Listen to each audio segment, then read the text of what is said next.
નમસ્કાર અને સ્વાગત છે. ચાલો આજે વાત કરીએ મિશ્રણોને અલગ કરવાની કળા વિશે. હા, રોજિંદા જીવનમાં આપણે જે વસ્તુઓ ભેળસેળ થયેલી જોઈએ છે એને કેવી રીતે છૂટી પાડવી એ સમજીશું. તો ચાલો આ રસપ્રદ વિષયમાં ઊંડા ઉતરીએ. જરા વિચારો, કઠોળમાં કાંકરા ભળી ગયા હોય અથવા ચા બનાવ્યા પછી ચાની પત્તીને ગાળવી પડે. આ એવી સમસ્યા છે જેનો સામનો આપણે લગભગ રોજ કરીએ છીએ, ખરું ને? અને આ વાત માત્ર રસોડા પૂરતી સીમિત નથી. ઉદ્યોગોથી માંડીને મોટી મોટી લેબોરેટરીઝ સુધી મિશ્રણોને અલગ પાડવાની જરૂર તો બધે જ પડે છે. તો ચાલો આ બધી સમસ્યાઓના ઉકેલો શોધવાની સફર શરૂ કરીએ. તો શરૂઆત કરીએ સૌથી સરળ અને જૂની પદ્ધતિઓથી. એવી પદ્ધતિઓ જેનો ઉપયોગ માણસ સદીઓથી કરતો આવ્યો છે, જેમાં ફક્ત પોતાના હાથ અને કુદરતી શક્તિઓનો ઉપયોગ થાય છે. તો આ ત્રણ આપણી સૌથી પહેલી અને મૂળભૂત પદ્ધતિઓ છે, જાણે કે આપણી અનમિક્સર ટૂલ કિટના પહેલા સાધનો. પહેલું છે હાથથી વીણવું, જેમ કે દાળમાંથી કાંકરા કાઢવા. પછી આવે છે થ્રેશિંગ, જે ખેતરમાં પાકમાંથી દાણા અલગ કરવાની એક જૂની રીત છે. અને છેલ્લે ઉપણવું, જેમાં આપણે પવન જેવી કુદરતી શક્તિનો ઉપયોગ કરીએ છીએ. ખેતીમાં તો આ એક બહુ જ મહત્વની પ્રક્રિયા છે. પાક તૈયાર થઈ જાય પછી દાણાને એના છોડથી અલગ તો કરવા જ પડે ને. એ માટે ડુંડાને કોઈ સખત સપાટી પર જોરથી પછાડવામાં આવે છે, જેથી દાણા છૂટા પડી જાય. આ પદ્ધતિ પાછળનું વિજ્ઞાન એકદમ સરળ છે.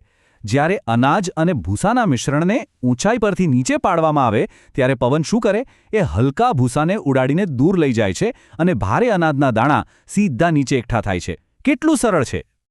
ચાલો હવે એવી પદ્ધતિઓ તરફ આગળ વધીએ જેમાં પાણી અને ગુરુત્વાકર્ષણ જેવી કુદરતી શક્તિઓનો ઉપયોગ થાય છે. આ પદ્ધતિઓ ખાસ કરીને ઘન પદાર્થોને પ્રવાહીમાંથી અલગ કરવા માટે ખૂબ કામ લાગે છે. કલ્પના કરો કે એક ગ્લાસમાં પાણી અને માટીનું મિશ્રણ છે. જો એને થોડો સમય હલાવ્યા વગર મૂકી દઈએ તો શું થશે? ભારે માટીના કણો ધીમે ધીમે તળિયે જમા થઈ જશે. બસ આ જ પ્રક્રિયાને સેડિમેન્ટેશન કહેવાય છે.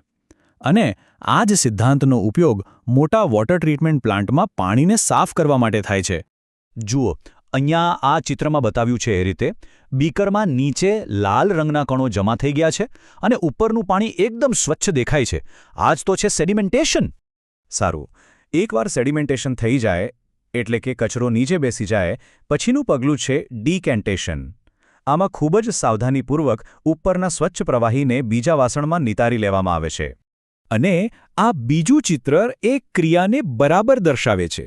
સ્વચ્છ પ્રવાહીને ધીમેથી બીજા બીકરમાં રેડવામાં આવી રહ્યું છે, જ્યારે ઘન કણો પહેલા બીકરમાં જ રહી જાય છે. બસ આ રીતે બંને ઘટકો અલગ થઈ ગયા. દરિયામાંથી મીઠું મેળવવાની પ્રક્રિયામાં તો ઘણી બધી પદ્ધતિઓ એકસાથે કામ કરે છે.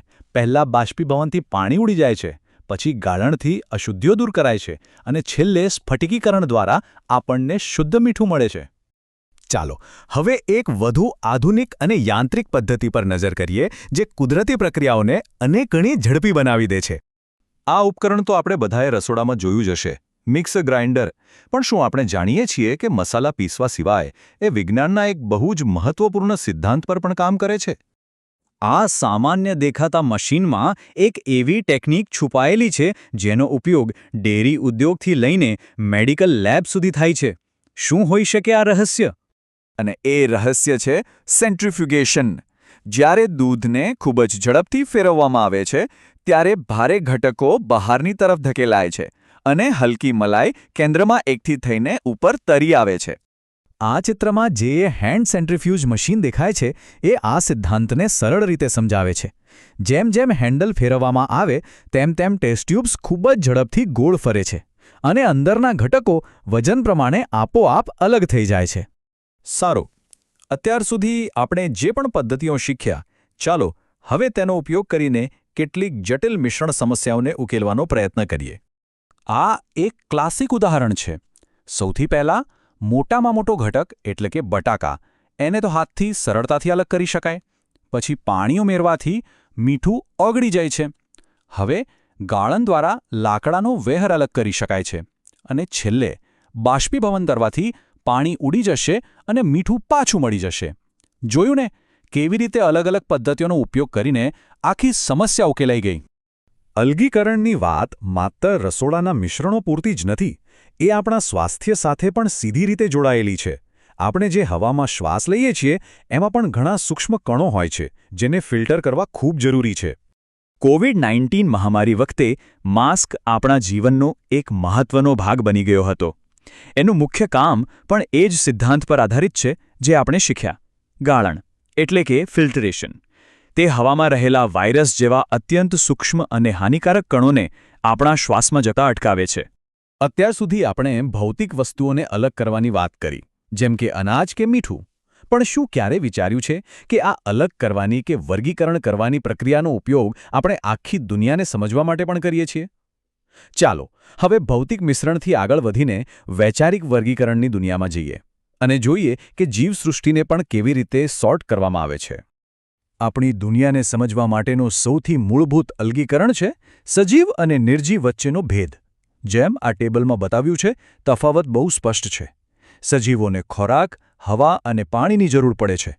તેઓ મોટા થાય છે, પ્રજનન કરે છે અને ઉત્તેજના પ્રત્યે પ્રતિભાવ આપે છે. એનાથી બિલકુલ વિપરીત એક પથ્થર કે ખુરશી જેવી નિર્જીવ વસ્તુ આવું કશું જ કરતી નથી. આ રીતે લાક્ષણિકતાઓના આધારે જૂથોને અલગ પાડવા એ પણ એક પ્રકારનું શક્તિશાળી વર્ગીકરણ જ છે. તો આ વૈજ્ઞાનિક સિદ્ધાંતો આપણને માત્ર ભૌતિક મિશ્રણો અલગ પાડવામાં જ નહીં, પરંતુ વિચારો, માહિતી અને આપણી આસપાસની દુનિયાને સમજવામાં પણ મદદ કરે છે. આ વિચાર સાથે એક સવાલ મનમાં મૂકીને જઈએ. આપણા જ્ઞાનની દુનિયામાં હવે પછી આપણે કઈ વસ્તુનું વર્ગીકરણ કરીશું? વિચારતા રહેજો.